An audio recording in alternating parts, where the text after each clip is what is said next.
Hi friends, എല്ലാവർക്കും സജൂസ് വേൾഡിലേക്ക് സ്വാഗതം. ഇന്ന് കുറച്ച് കിച്ചൺ ടിപ്സാണ് ഞാനിവിടെ ഷെയർ ചെയ്യാൻ വേണ്ടി പോകുന്നത്. വളരെ ഉപകാരപ്രദമായ കുറച്ച് ടിപ്സ്. അപ്പോൾ നമുക്ക് വീഡിയോയിലേക്ക് കടക്കാം. പച്ചമുളക് എങ്ങനെ കൂടുതൽ കാലം കേടാവാതെ ഫ്രിഡ്ജിൽ വെക്കുക എന്നുള്ളതാണ് ആദ്യം പറയാൻ വേണ്ടി പോകുന്നത്. അപ്പോൾ നമ്മൾ ഏത് പാത്രത്തിലാണോ പച്ചമുളക് ഇട്ട് വെക്കാറ് അതിലിതാ ഇതേപോലെ ഈ പച്ചമുളകിൻ്റെ ഈ നട്ടുണ്ടല്ലോ, അതൊന്ന് ഇതേപോലെ കളഞ്ഞിട്ട് ഇട്ട് വെക്കാം. അങ്ങനെ വെക്കുന്ന സമയത്ത് കുറച്ചും കൂടി കൂടുതൽ കാലം ഇത് നമുക്ക് കേടാവാതെ ഇരിക്കും. ഞാൻ ഓൾറെഡി എല്ലാ പച്ചമുളകും അങ്ങനെ വെച്ചതാണ്. എരിവില്ലാത്ത പച്ചമുളക് മാത്രമേ ഉള്ളൂ ഇപ്പോൾ കാണിക്കാനായിട്ട്. ഞാൻ ഈ മുളക് കറി അതേപോലെ തന്നെ മുളക് നമ്മൾ പുളിയൊക്കെ ഇട്ടിട്ട് വെക്കുമല്ലോ, അപ്പോൾ അതിനൊക്കെ വേണ്ടിയിട്ട് എരിവില്ലാത്ത പച്ചമുളകാണ് കേട്ടോ യൂസ് ചെയ്യാറ്. അപ്പോൾ അതേപോലെ ഇതിൻ്റെ താഴെ ഇതേപോലെ ഒരു ടിഷ്യൂ പേപ്പർ എന്തെങ്കിലും പേപ്പറും കൂടി വെച്ച് കൊടുക്കുകയാണെങ്കിൽ കുറച്ചധികം കാലം നമുക്ക് ഈ പച്ചമുളക് കേടാവാതെ കിട്ടും. ഇനി നമ്മുടെ ഈ ചെറുനാരങ്ങ കുറേ കാലം നമ്മൾ ഫ്രിഡ്ജിൽ വെക്കുകയാണെങ്കിൽ അത് ഡ്രൈ ആയി പോകുന്നതും അതേപോലെ അതിൻ്റെ ഈ തൊലിയുടെയൊക്കെ കളറ് മാറുന്നതും കാണാം. അപ്പോൾ അങ്ങനെ സംഭവിക്കാതെ ഇരിക്കാൻ വേണ്ടിയിട്ട് ഇതേപോലെ കുറച്ച് പേപ്പർ കട്ടിങ്സ് എടുത്തിട്ട്, എനിക്കിവിടെ പേപ്പറൊന്നും ഇല്ലാത്തത് കൊണ്ട് നമ്മുടെ ഈ ഓഫറിലൊക്കെ വരുന്ന പേപ്പേഴ്സാണ് ഞാൻ എടുത്തിരിക്കുന്നത് കേട്ടോ. സാധാരണ ന്യൂസ് പേപ്പർ എന്തെങ്കിലുമൊക്കെ എടുത്താൽ മതി. അതിലേക്ക് ഇതേപോലെ ഇട്ടിട്ട് ഒന്ന് പൊതിഞ്ഞ് വെക്കാം. ഇങ്ങനെ പൊതിഞ്ഞ് സൂക്ഷിക്കുന്ന സമയത്ത് നമുക്ക് കുറച്ചും കൂടി കൂടുതൽ കാലം ഇതിന് ലൈഫ് കിട്ടും. എന്നിട്ട് സാധാരണ ഒരു പ്ലാസ്റ്റിക് ബാഗിലോ എന്തെങ്കിലുമൊക്കെ ഇട്ട് വെച്ചാൽ മതി. ഒന്നിച്ച് തന്നെ ഇട്ട് വെച്ചാൽ മതി. നമുക്ക് ആവശ്യത്തിന് മാത്രമായിട്ട് ഓരോന്നിച്ച് എടുത്താൽ മതിയല്ലോ. ഇനി നമുക്ക് കറിവേപ്പിൻ്റെ ഇല എങ്ങനെ കൂടുതൽ കാലം കേടാവാതെ എടുത്ത് വെക്കാമെന്ന് നോക്കാം. അപ്പോൾ നിങ്ങൾ ഏത് പാത്രത്തിലാണോ കറിവേപ്പിൻ്റെ ഇല എടുത്ത് വെക്കാറ് ആ പാത്രം എടുത്തിട്ട് അതിൻ്റെ താഴെ ഇതേപോലെ ഒരു ടിഷ്യൂ പേപ്പർ വെച്ച് കൊടുക്കാം. ടിഷ്യൂ പേപ്പറോ അതേപോലെ ഏതെങ്കിലും നല്ല വൈറ്റ് പേപ്പറൊക്കെ വെച്ച് കൊടുത്താൽ മതി. എന്നിട്ട് അതിലേക്ക് കറിവേപ്പിൻ്റെ ഇല ഈ അല്ലിയിൽ നിന്ന് എടുത്തിട്ട് ഇതേപോലെ ഇട്ട് കൊടുക്കാം. നിങ്ങൾക്ക് അല്ലി അടക്കം വേണമെന്ന് തോന്നുകയാണെങ്കിൽ ഓരോ അല്ലിയായിട്ട് എടുത്തിട്ട് വെച്ച് കൊടുത്താലും മതി. അപ്പോൾ ഞാൻ ഇതേപോലെ മൊത്തം അല്ലിയിൽ നിന്ന് എടുത്തിട്ടാണ് ഇട്ട് കൊടുക്കാറ്. അപ്പോൾ നിങ്ങൾക്ക് ഇനി അല്ലി വേണമെന്ന് തോന്നുകയാണെങ്കിൽ അങ്ങനെ ഇട്ട് കൊടുത്താലും മതി. നമ്മൾ ഈ പേപ്പറും കൂടി വെക്കുന്ന ടൈമിൽ കൂടുതൽ കാലം നമുക്കിത് കേടാവാതെ നിൽക്കും കേട്ടോ. ഞാൻ എപ്പോഴും ഇങ്ങനെയാണ് വെക്കാറ്. കഴിയുന്നതും കരിവേപ്പിൻ്റെ ഇല, ചപ്പ്, പൊതിനൊക്കെ വേറെ വേറെ തന്നെ വെക്കാൻ നോക്കാം. അറ്റ്ലീസ്റ്റ് കരിവേപ്പിൻ്റെ ഇല വേറെയും ചപ്പും പൊതിനും ഒന്നിച്ച് അങ്ങനെയൊക്കെ വെക്കുന്നതാണ് കേട്ടോ നല്ലത്. അപ്പോൾ ഇതേപോലെ വെച്ച് കഴിഞ്ഞാൽ നമുക്ക് കൂടുതൽ കാലം കരിവേപ്പിൻ്റെ ഇല കേട് കൂടാതെ വെക്കാം.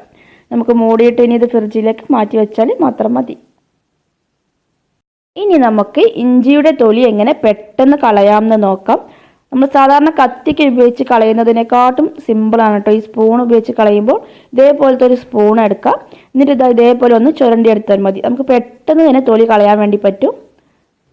സാധാരണ നമ്മൾ യൂസ് ചെയ്യുന്ന മൂർച്ചയുള്ള കത്തിയൊക്കെ ആകുമ്പോൾ കത്തി കുറച്ചും കൂടി വലുതൊക്കെ ആണല്ലോ. അപ്പോൾ ഇത്രയും സിമ്പിളായിട്ട് ചെയ്യാൻ പറ്റില്ല. അപ്പോൾ അതിനേക്കാളും സിമ്പിളായിട്ട് നമുക്ക് ഈ സ്പൂണ് വെച്ചിട്ട് ചെയ്യുന്നതാണ് നല്ലത്. ഇതേപോലെ വളരെ സിമ്പിളായിട്ട് തൊലി കളയാൻ വേണ്ടി പറ്റും കേട്ടോ. ഇനി ഇങ്ങനെ ചെയ്ത് നോക്കിയിട്ടില്ലാത്തവരൊക്കെ ഒന്ന് ചെയ്ത് നോക്കൂ.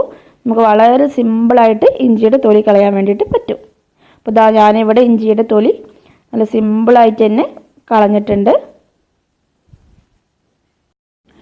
ഇതേപോലെ നമുക്ക് എത്ര ഇഞ്ചി വേണമെങ്കിലും വളരെ പെട്ടെന്ന് കളയാം.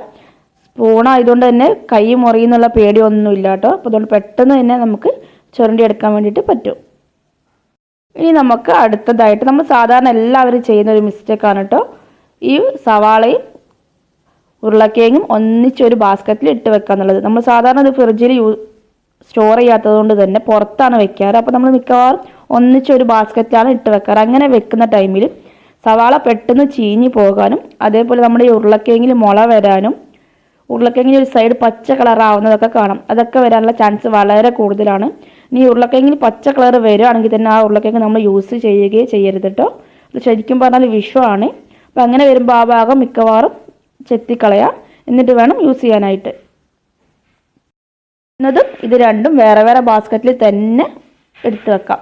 നമ്മുടെ ഈ ഒന്ന് മുകളിൽ ഒന്ന് താഴേക്കായിട്ട് വെച്ചാൽ മതി.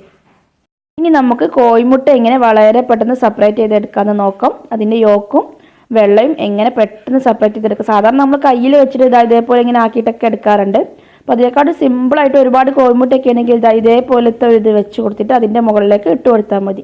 ഇതിനെക്കാട്ടും കുറച്ചും കൂടി വലിയ ഹോളുള്ളതൊക്കെ ആണെങ്കിൽ ഒന്നും കൂടി നല്ലതാണ്. ഇതിന് തന്നെ ഹോൾ ചെറുതായിട്ടാണ് കേട്ടോ. കുറച്ചുകൂടി വലിയ ഹോളിലൊക്കെ ഇട്ട് കൊടുക്കുകയാണെങ്കിൽ നമുക്ക് വളരെ പെട്ടെന്ന് കോഴിമുട്ട സെപ്പറേറ്റ് ചെയ്തെടുക്കാൻ വേണ്ടിയിട്ട് പറ്റും.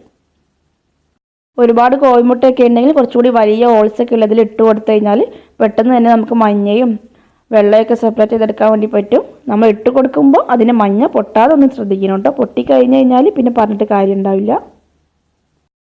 ഇനി നമുക്ക് പഴം എങ്ങനെ കേടാവാതെ കുറച്ച് കാലം നിൽക്കാമെന്ന് നോക്കാം. നമ്മൾ സാധാരണ വാങ്ങിച്ച് കുറച്ച് കഴിയുമ്പോഴേക്കും ഇതാ പഴത്തിൻ്റെ അവസ്ഥ ഇതേപോലെ നല്ല കറുപ്പ് കളറായിട്ടുണ്ടാവും. അപ്പം അങ്ങനെ ആവാതിരിക്കാൻ വേണ്ടി ഇതിൻ്റെ ഈ ഒരു ഭാഗം ഉണ്ടല്ലോ, ആ ഭാഗത്ത് ഇതേപോലെ ഒരു കടലാസോ അല്ലെങ്കിൽ ഒരു പ്ലാസ്റ്റിക്കോ ചുറ്റി കൊടുക്കുക. പ്ലാസ്റ്റിക് ഉണ്ടെങ്കിൽ പ്ലാസ്റ്റിക്കിൻ്റെ ഒരു ചെറിയ കവർ ചുറ്റി കൊടുത്താലും മതി, അല്ലെങ്കിൽ ഇതേപോലെ ഒരു കടലാസോ ചുറ്റി കൊടുക്കുക. അങ്ങനെ വെക്കുന്ന ടൈമിൽ നമുക്ക് കുറച്ചും കൂടി കൂടുതൽ കാലം പഴം കേടാവാതെയും ഇതേപോലെ കറുപ്പടിച്ചിട്ട് പഴുത്ത് പോവാതെ ഇരിക്കാൻ വേണ്ടിയിട്ട് സഹായിക്കും. നമ്മൾ സാധാരണ പഴം ഫ്രിഡ്ജിൽ വെക്കാറില്ല, അപ്പോൾ അതുകൊണ്ട് തന്നെ പുറത്ത് വയ്ക്കുമ്പോൾ പെട്ടെന്ന് തന്നെ കറുത്ത് പോകാറും ഉണ്ട്. അപ്പോൾ ഈ ഒരു ടിപ്പ് ഒന്ന് നോക്കിക്കോളൂ കേട്ടോ. ഇനി നമ്മുടെ ലാസ്റ്റ് ടിപ്പ് എന്ന് പറയുന്നത്, നമ്മൾ ഈ ധാന്യങ്ങളൊക്കെ ഇട്ട് വെക്കുന്ന പാത്രം ഉണ്ടല്ലോ, അതിലിങ്ങനെ പെട്ടെന്ന് തന്നെ പ്രാണികൾ വരാറുണ്ട്, ചെറിയ ചെറിയ പ്രാണികൾ വരാറുണ്ട്. അപ്പം അങ്ങനെ വരാതിരിക്കാൻ വേണ്ടിയിട്ട് അതിലേക്ക് ഇതേപോലെ ഒരു 2-3 വറ്റൽമുളക് ഇട്ട് കൊടുക്കാം, അല്ലെങ്കിൽ കരിവേപ്പിനില ഉണ്ടല്ലോ, കരിവേപ്പിനില ഇട്ട് കൊടുത്താലും മതി. അങ്ങനെ ഇട്ട് കൊടുക്കുന്ന ടൈമിൽ നമുക്കിത് കുറച്ചും കൂടി കാലം ഈ പ്രാണികളൊക്കെ വരാതെ സൂക്ഷിക്കാൻ വേണ്ടിയിട്ട് പറ്റും. അപ്പോൾ എല്ലാവർക്കും ഈ സിമ്പിൾ ടിപ്സ് ഒക്കെ ഇഷ്ടപ്പെട്ടിട്ടുണ്ടെങ്കിൽ എൻ്റെ ചാനൽ ഇതുവരെ സബ്സ്ക്രൈബ് ചെയ്യാത്തവരൊക്കെ ഒന്ന് സബ്സ്ക്രൈബ് ചെയ്യണേ. ആ താഴെ കാണുന്ന റെഡ് കളർ ബട്ടൺ ഒന്ന് പ്രസ് ചെയ്താൽ മതി. അതിൻ്റെ അടുത്തുള്ള കുഞ്ഞ് ബെൽ ബട്ടണും കൂടിയൊക്കെ പ്രസ് ചെയ്യുകയാണെങ്കിൽ ഞാൻ അപ്ലോഡ് ചെയ്യുന്ന കൂടുതൽ വീഡിയോസൊക്കെ നിങ്ങൾക്ക് നോട്ടിഫിക്കേഷനായിട്ട് കിട്ടുന്നതായിരിക്കും. Thank you.